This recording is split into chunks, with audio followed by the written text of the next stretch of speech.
नमस्कार, मैं हूँ टीना। जननायक मसूफ का स्वागत है। पहले थे दोस्त, फिर बने दुश्मन और अब लिया बदला। हम बात कर रहे हैं कोटा में सेंट्रल खुली जेल में बंद हिस्ट्री शीटर शानी उर्फ नियामत अली की, जो मर्डर के केस में सजा काट रहा है। उस पर कुछ दिनों पहले फायरिंग व चाकूबाजी की घटना घटित हुई थी।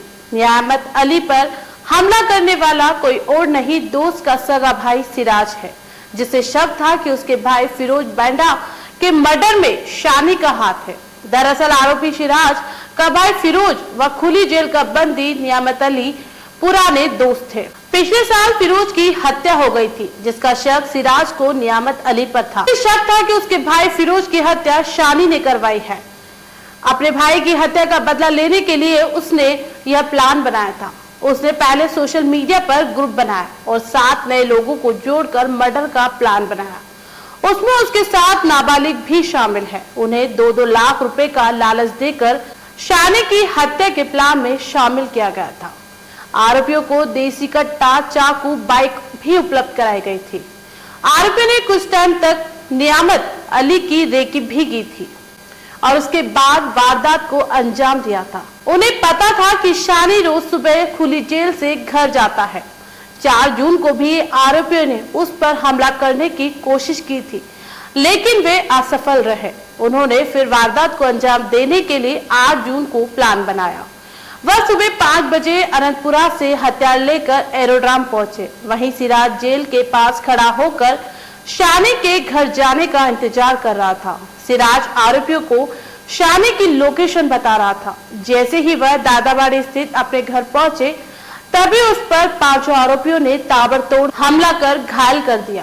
कोटा एसपी डॉक्टर अमृता दुहन ने बताया कि सिराज उर्फ चिग्गा ने अपने भाई की हत्या का बदला लेने के इरादे से शानी पर हमला किया था। उन्होंने बताया कि वारदात के बाद आरोपी बाइक से मंडाना टोल होते हुए झालावाड़ पहुंचे। उनके पीछे हमले का मास्टरमाइंड सिराज उर्फ चिग्गा व रईस भी झालावाड़ पहुंच गए। वहां सभी ने बात की और फिर अलग अलग दिशाओं में चले गए। आरोपियों को पकड़ने के लिए 100 पुलिस कर्मियों की टीम ने कोटा से झालावाड़ तक के करीब 200 सीसीटीवी फुटेज खंगाले, जिन्हें पुलिस ने एमपी शिवपुरी के जंगलों से पकड़ा। इन आरोपियों में 2 नाबालिग हैं। इनके पास से एक देसी कट्टा और चाकू भी बरामद हुआ है। फिलहाल पुलिस अनुसंधान कर रही है। खुली जेल में एक अपराधी शामी नियामत की थाना दादाबाड़ी क्षेत्र में उस पर जानलेवा हमला करके उसको गंभीर घायल किया था, जिस पर पुलिस ने तुरंत मुकदमा दर्ज कर लिया था। उसी गंभीरता को देखते हुए तुरंत पुलिस लगभग 100 पुलिसकर्मियों की अलग-अलग टीमें गठित कर दी गई थी। मौके पर मैं खुद भी गई थी, पर्सनली सुपरवाइज किया, जिसमें हमारे जो additional SP Dilip ji, CO और जो SHO दादाबाड़ी में जो DST टीम है और साइबर टीम का बहुत अच्छा इसमें योगदान रहा। ग्रुप बनाया सोशल मीडिया पर और उनमें जो नए लड़के जोड़े, इसमें बालिग नाबालिग जो बिल्कुल यंग लड़के हैं उनको जोड़ा गया। इसको 2-2 लाख रुपए का लालच देके उनमें से 7 चूज किए गए। 2-2 लाख रुपए का उनको लालच दिया गया। इन सबको इकट्ठा किया गया। इनको हथियार उपलब्ध कराए गए सिराज चिग्गा और रईस मल्लिया द्वारा। इनको फोटो दी गई शामी नियामत की कि ये फोटो है जिस पर हमें वार करना है, और फिर उसके बाद सारी प्लानिंग की गई। 4 तारीख को सुबह भी, क्योंकि जो शामी नियामत है अभी खुली जेल में जीवन कारावास हुई थी, 2022 से खुली जेल में था।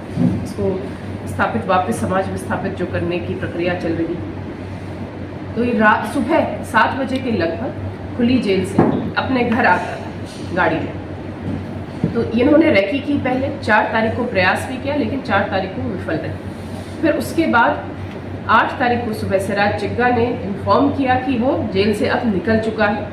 साथ जो हाली जैसे ही शामी नियामत अपनी गाड़ी वहाँ पार करके नीचे उतरता है, तुरंत इन्होंने अपने हथियारों से फायर आर्म से फायर किया। 3 फायर किए गए, जिनमें से 2 मिस हो गए और एक संभवतः उसके कंधे पर लगा।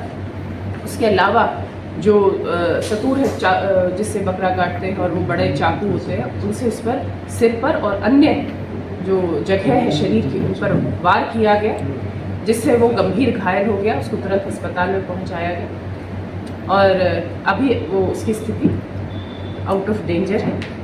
तो इस तरह से ये पूरी जो घटनाक्रम का मास्टरमाइंड सिराज चिग्गा जगह की मुख्य आरोपी की तलाश जारी है, क्योंकि बहुत ही शातिर तरीके से इन्होंने ये किया। बिल्कुल अज्ञात लड़के इन्होंने लिए जिनका पहले एक का आपराधिक रिकॉर्ड है छोटा मोटा, अन्यथा जो नाबालिग थे जिनका कहीं कोई हमें मतलब, और उनको आइडेंटिफाई करना, अज्ञात को पहले आइडेंटिफाई करना, ट्रेस करना ही हमारे लिए बहुत बड़ी चुनौती थी। उस चुनौती को हमने पार कर लिया है, सभी हमने आइडेंटिफाई कर लिए हैं। आज एक को बापर्दा गिरफ्तार कर लिया है, 2 बालकों को निरुद्ध कर लिया है। इसमें जो शेष आरोपी हैं, टीम अभी भी काम कर रही है, उनको अतिशीघ्र गिरफ्तार कर लिया जाए। तो आप ऐसा देख रहे हैं जननायक, देखते रहिए जननायक और पढ़ते रहिए जननायक। और अभी तक आपने हमारा चैनल सब्सक्राइब नहीं किया है तो कर ले, ताकि आने वाली हर खबर आप तक सबसे पहले पहुंच जाए। नमस्कार।